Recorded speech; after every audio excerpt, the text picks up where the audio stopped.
wonderfully important ceremony for us. Today is the day when we celebrate our flag for Flag Day. We have your opportunity to be a part of the ceremony when you get to sing the songs that you have prepared, and we have some wonderful speakers to talk to us a little bit today about what the flag is and what it means to our country. And so we have a lot of fun for you to plan today. Your job is to make sure you are respectful listeners throughout the whole ceremony. If you are respectful listeners, you should be seated on your bottom and your hand should be to your... Should your voices be on or off? Off. You know how to be a great listener, don't you? I appreciate that. So let's make sure we give the American flag the respect that it is due today, and make sure we are respectful throughout our entire presentation today. So, today is Flag Day. Flag Day was meant to celebrate so much about the pride that we have in our country, and so much about why the flag was created, why it looks the way it does, all the things that are important to us to understand about the history of how we got to be the great nation that we are today. So we're going to start by welcoming in our American flag. Our American flag is being brought in today by Howie Sexton, who is a cadet with the U.S. Navy Sea Cadets. Please stand and put your hand on your heart as the flag comes to the front of the room.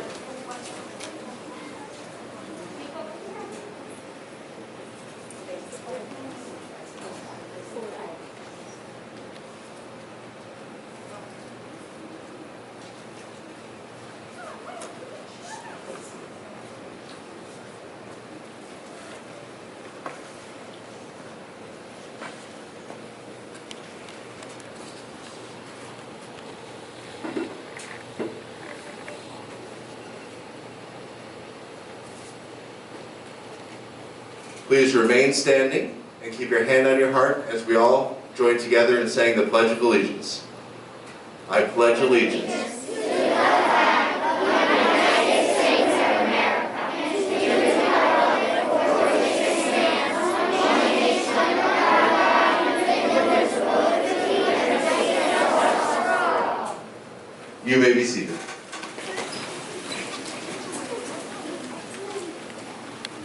When you look at all the different flags around the world of different countries, they're different colors, they're different shapes, they're all sorts of different things that represent a part of the history of that country, and it represents the thing that they wanted to show to the world of what their country means and what it represents.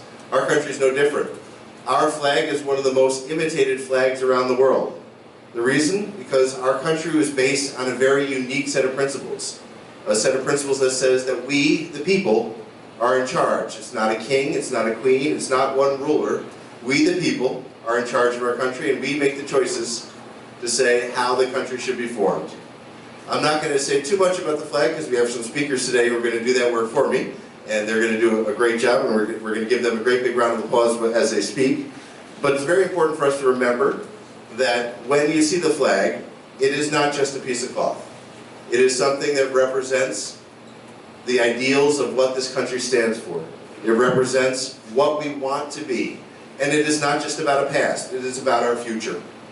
It is about our country. Flag has changed throughout the years. It's added stars to represent the states. It had more stripes, then back to 13 stripes. It has changed throughout the years. So our flag, just like our country, continues to evolve, continues to change, and continues to grow. So today we honor that flag, and we honor all that it stands for and all that it represents. I'm going to welcome up our first speaker from Mrs. Hines' class, Mercedes Mellenbacher, is going to talk about what did the first American flag look like compared to today's American flag. Mercedes, come on.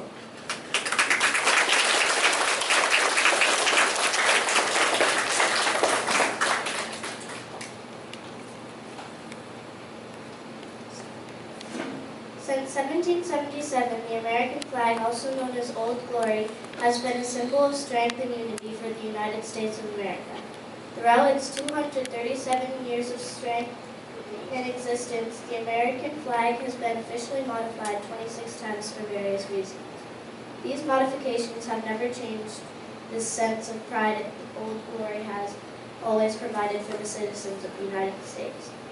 The American flag is an icon of our nation, and every version of the American flag shares an important part of our nation's history. Are you wondering what the first flag looked like in 1777? In its first year, the flag was designed to have 13 stripes, red and white stripes to be exact. The stripes would switch between red and white, with the final design having 7 red stripes and 6 white stripes in between them. In the top corner of the flag, it was decided to be a blue background with 13 stars so that it would look like the stars in the night sky, which is also known as the constellation. The stars were shaped in a large circle. Nowadays, there are too many stars to use that same shape. Legend has it that Bessie Ross used the first flag. The colors of the flag has always been red and white, and also blue. Since its very start, many of the flags in its history has been designed with these 3 colors. Between 1777 and 1960, the American flag was redesigned to look a different way.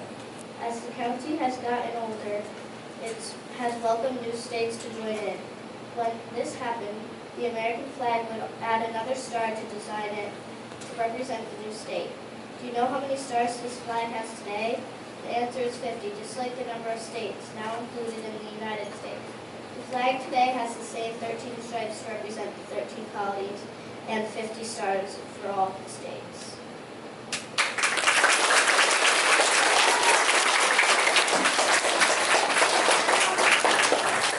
What a great job, Mercedes. Thank you so much. Up next, we're going to welcome up Ella Flanagan from Mrs. Prado's class.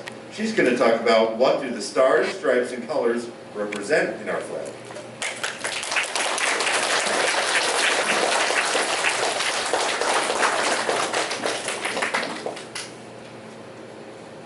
Our country flag. It couldn't be any more perfect. But did you know there's a reason behind how it looks? In 1817, new states were founded, and Congress decided it was time for a flag. This flag would have 1 star for each state and 13 stripes to represent the original 13 colonies. The colors were chosen because white represents innocence, red represents hardiness, and blue represents justice. During the Civil War, many suggested taking away the Confederate or the Southern States stars. President Lincoln wouldn't stand for this. He believed the states would come to their senses. In 1958, Bob Heft designed the flag we use now.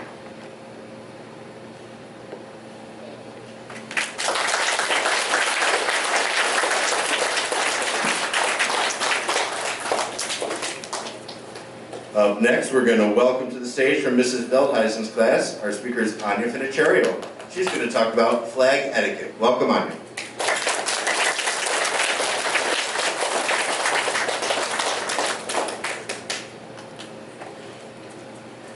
How to take care of your American flag. You have probably been told to take good care of your American flag, but how exactly do you take care of this? Well, when you carry your flag outside to hang it up, make sure the flag never touches the ground. Also, you should fly your flag proudly from sunrise to sunset on a day with good weather. If you have hung your flag outside and the weather turns bad, you should always bring your flag back inside. Your flag should never fly in rain or snow.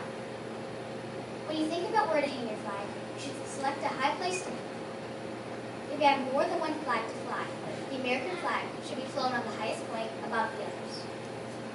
If you hang it over water, like your lake, pond, or pool, make sure it doesn't touch the water. Instead, make sure it flies freely above it. Display your flag every day, but especially fly it proudly on holidays. You think you should fly it proudly on patriotic holidays.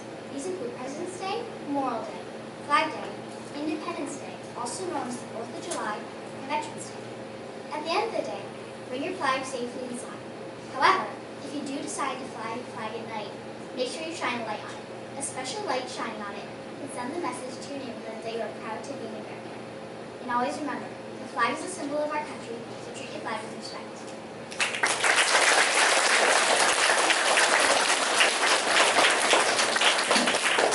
I want to thank you guys so much for being such a great audience. This is our wiggle break. In 1 second, you have 1 second to wiggle all you want. Go.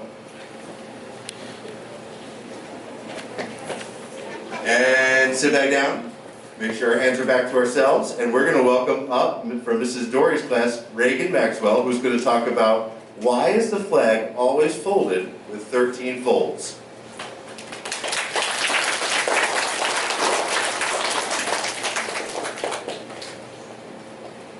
This is what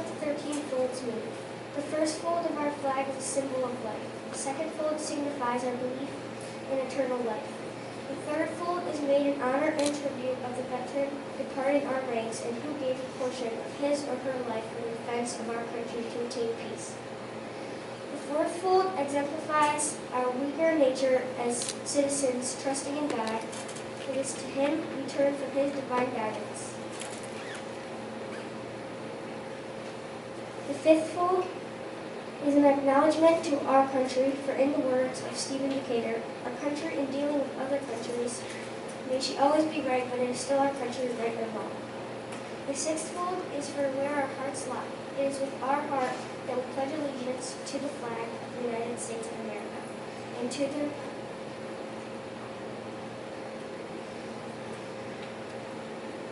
republic for which it stands, one nation, under God, indivisible, with liberty and justice for all. The seventh fold is a tribute to our armed forces, for it is through the armed forces that we protect our country and our flag against all enemies. The eighth fold is a tribute to the one who entered into the valley of the shadow of death, that we might see the light of day, and to honor the shadow of death, that we might see the and to honor our mother, for whom it flies on Mother's Day. The ninthfold is an honor to womanhood, for it has been through their faith, love, loyalty, and devotion that the character of men and women who have made this country great have been molded. The tenfold is a tribute to Father, for he too has given his sons and daughters for the defense of our country since he or she was first born. The 11th fold, in the eyes of Hebrew citizens, represents the lower portion of the seal of King David and King Solomon, and glorifies in their eyes the God of Abraham, Isaac, and Jacob. The 12th fold, in the eyes of a Christian citizen, represents an emblem of eternity and glorifies in their eyes God the Father, the Son, and the Holy Ghost. The last fold, when the flag is completely folded, the stars are uppermost, reminding us of our national motto, "In God we trust."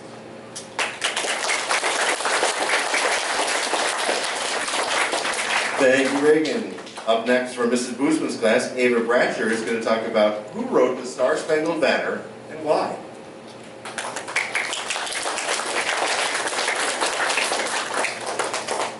Imagine for a moment that it is September 13, 1814. You find yourself a temporary captive above a British ship in the middle of Baltimore Harbor.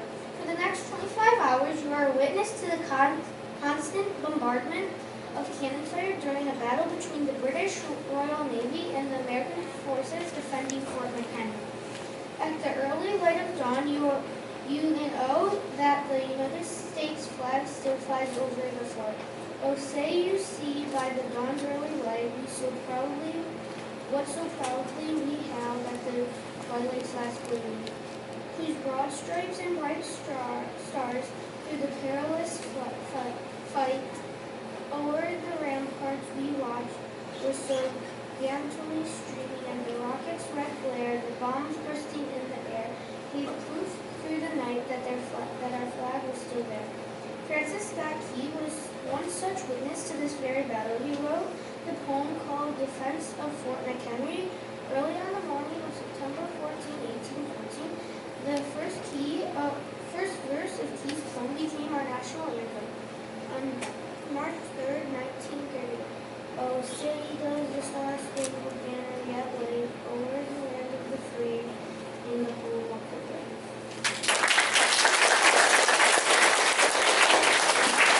Thank you so much, Ava. Up next, from Mr. Lane's class, Lila Jones is going to talk about why are flags sometimes flown at half-staff.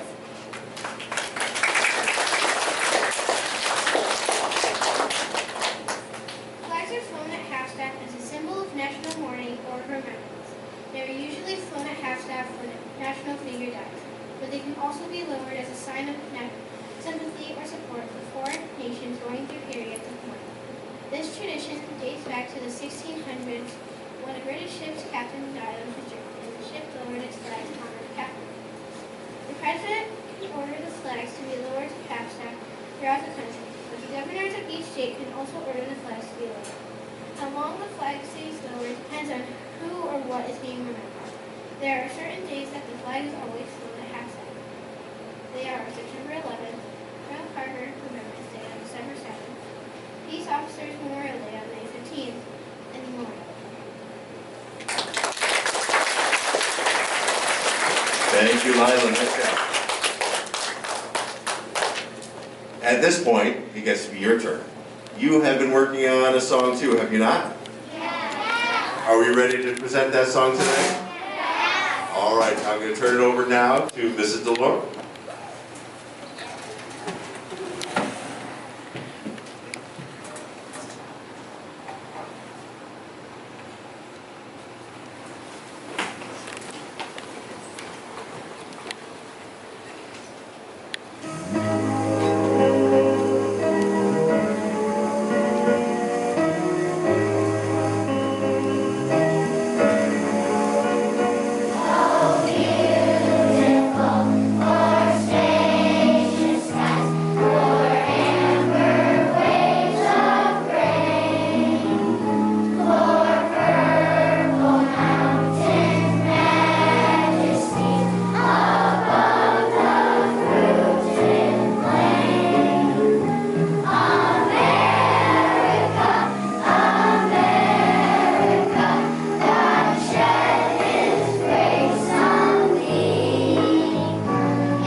I want to thank you all. What a great job you did. That was a beautiful song. Thank you so much for all of your talent and efforts today to celebrate our flag. Can we get one more round of applause for all these great speakers?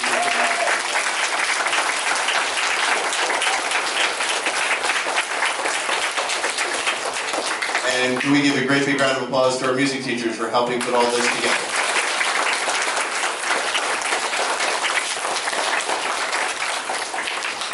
Did you know that our national anthem is one of the only one in the world that begins with a question, "Oh say can you see?"